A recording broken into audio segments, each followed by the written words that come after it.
3 xonali 3-etaj, 4-etajli donda, kirpichli donda zo'r uyimiz chiqdi. Yevro remont ekan, polni chiroyli qilib qo'yishibdi.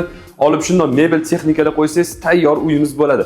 Bu joylashgan joyi Billurda, orientirimiz shundoq narxi 289.900 ekan. Hop, bu kiraverish prihoshkamiz katta.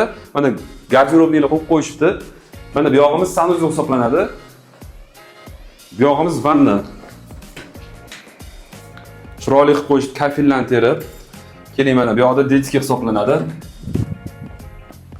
Pardalar ilib qo'yishibdi. Rasvetkalarini qarang, chiroyli qilib, lyustralar. Mana bu yog'imiz spalniy hisoblanadi. Keling, mana bu yog'imiz koridordan kiraverishda zalimiz. Razdvijnoy eshiklar qo'yib qo'yishgan, juda chiroyli qilib qo'yishibdi. Dekorativniy qilib yo'llarini. Polniy elektrika, santexnika hamma narsa bo'lgan. Keling, mana bu yog'imiz kuxnya. Xohlasangiz bitta xona qo'yarsiz ham bo'ladi, ili o'tiradigan joy qilsangiz ham bo'ladi. Bu yog'imiz balkon. Balkonimiz 2 ga 6. Ko'rsataymi, lyustralarini chiroyli qilib. Освещение juda quyosh juda zo'r tushadi. Bu yog'imiz kuxniy zona. Ayollarimizga yoqadi. Zahvati ham bor-da bu joyda. Xo'p, shu uyimizdagi 89.900 so'rovimizni qiziqqan bo'lsangiz, opsiya nomerni qo'yib beramiz.